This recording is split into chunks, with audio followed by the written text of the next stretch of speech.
Picture this. You're in a white dress, the flowers are perfect, the music is popping, everyone's watching you down the aisle. It feels like a dream, right? You spent all this money, thousands and thousands and thousands of dollars on your big day, right? So just picture it. You're at the altar, just thanking God that you are finally about to get married and it's going to be rainbows and flowers. But no one tells you what happens after the honeymoon. It's all great the day of. It's great to go on vacation with your newly husband. However, years later, you're staring at those same wedding pictures. You're thinking about those same wedding memories and wondering what the hell happened. Like wondering how something that looks so perfect could be so broken now. Or maybe not, it's not broken. Maybe you're at a standstill in your marriage. Maybe you're not so happy right now in your marriage. Right? But that is what we're getting into tonight. We are talking about the false expectations we carry into marriage that leave us feeling stuck. I'm going to be completely honest. I got married at the age of 22 going into 23, and I did not know anything about marriage. Like, I did not have people around me that was giving me a whole ton of advice. I did not have a great example to go by.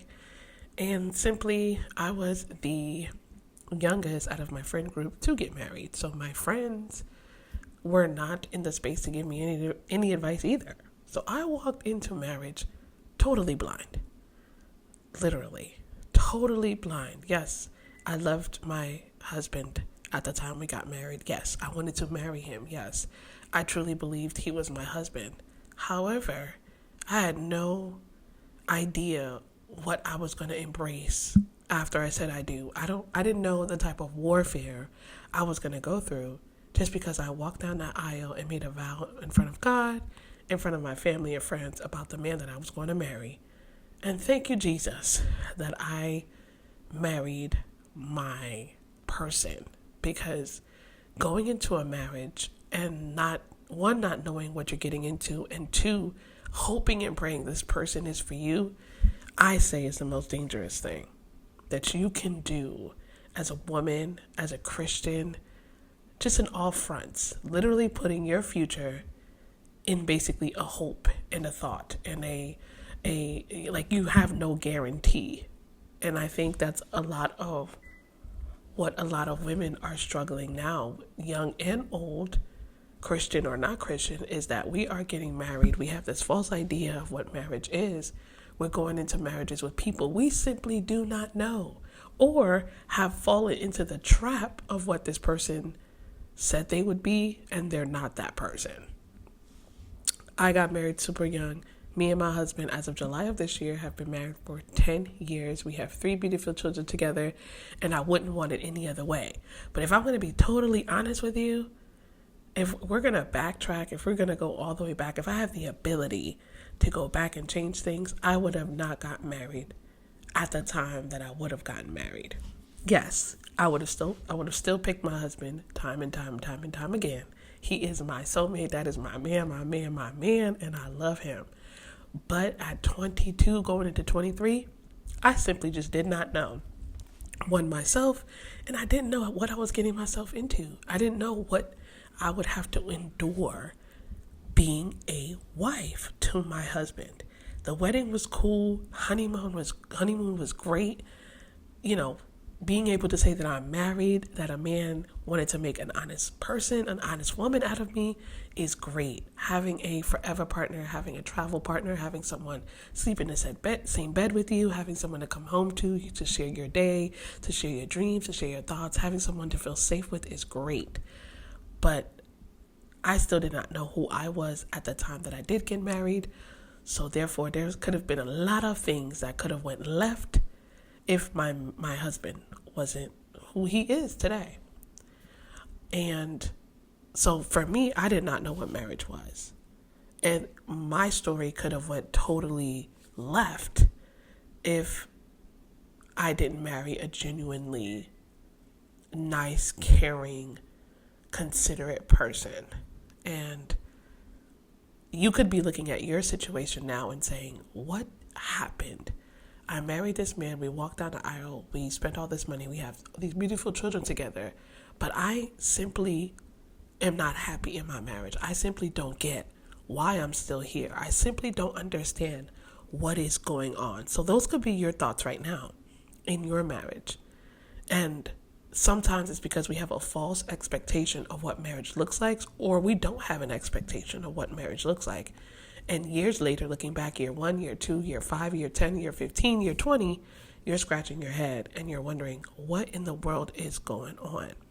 So when you hold on to these fairy tales, you end up feeling disappointed, resentful, maybe even ashamed, because nobody else told you that they were struggling too. You start pretending, putting on a smile in the public while feeling broken inside. And that's a lonely place to be. I find that especially in the faith, as wives, we don't, or there isn't a community that we can be a part of where we can be totally vulnerable and pour or open up to other women about the struggles in marriage.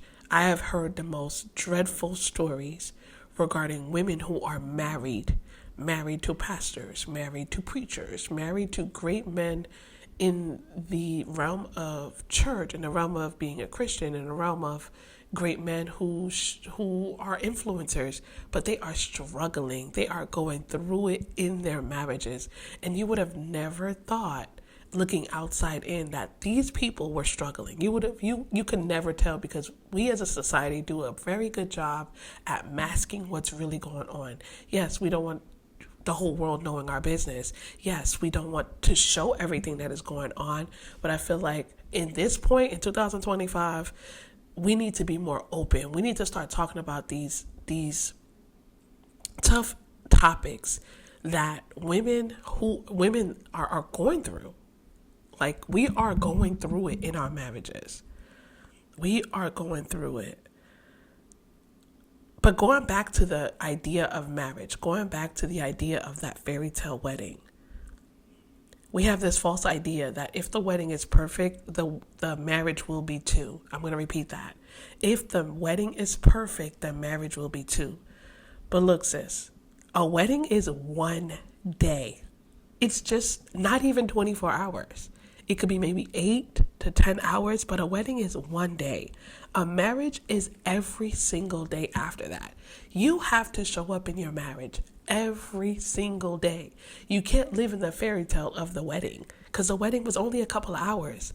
The wedding is you looking nice, it's you smelling good, you have makeup on, everyone looks nice, everyone is dolled up. But that's one day. That is one day. And marriage is everything outside of that. Marriage is the ugly. Marriage is the drooling in the morning. Marriage is the fighting, the arguing. Marriage is the sometimes not understanding your partner and what their needs are. Marriage is having children and having to navigate the troubles of now being a family of 2 to now being a family of 3, 4, 5, and 6, and how many kids you have. So there's always, marriage is stages. You have different stages for marriage. And in each stage, we sometimes have to switch gears in a bit. It's a new dance that we're doing in each stage of the marriage. So in the first stage, you're newlyweds. The second stage, maybe you have 1 or 2 kids. The third stage, you have even more and more kids, or you guys have maybe some life changes. But every stage is a new dance. Every stage you have to show up for it. It's basically learning each other again, especially with having children. Every child you have, you are forced to be intentional about having that space with your partner, having that space with your husband, creating that space where you guys check in every week, creating that space where we carve out time to still date each other, creating that space where we can still be vulnerable with each other, making sure that we put ourselves before the children. I'll tell you that society likes to paint this picture where children comes before your spouse. If you have a mindset that your child comes before your spouse, divorce is knocking at your door. Your children do not come before your husband. You serve your husband first in every way. Your relationship with your husband is going to exceed, is going to be priority than the children, because at the end of the day, your spouse came before them. Your children are a byproduct of you and your spouse, a byproduct of you and your husband.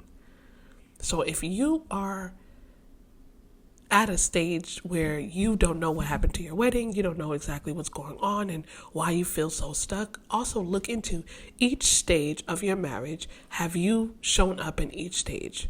Have you been that wife from day one in each stage? What has changed in each stage? Point number 2, marriage will not fix your loneliness. I'll say this again. Marriage will not fix your loneliness. I was guilty of this. I thought marriage, because prior to getting married, I was dealing with a lot of childhood traumas. A lot of childhood traumas that spilled into my marriage and that gave me a lot of voids that I have in my childhood. I was looking to fill them in my marriage. I was looking to fill them in my husband.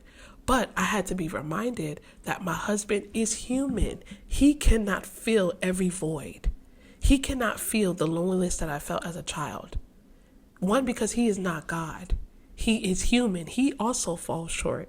Only God can fill those voids. Only God can make me feel whole in places where I feel empty. I cannot go into a marriage expecting my husband to be everything for me or to make me happy. I have to make myself happy first. He is an addition to that. Your husband should be an addition to who you already are. Your husband should not be who you are. I'll say that again. Your husband should be an addition to who you are already. He should not be who you are. Marriage is not going to fill your loneliness. If you come into a marriage thinking and having that expectation that you now have a person and you're no longer be lonely, you have been sadly mistaken. You will feel more lonely in a marriage coming into the marriage with that expectation. Point number 3, your spouse will not complete you. This goes into point number 2. Your spouse will not complete you. That's a heavy burden to put on someone who is also not perfect, who also falls short.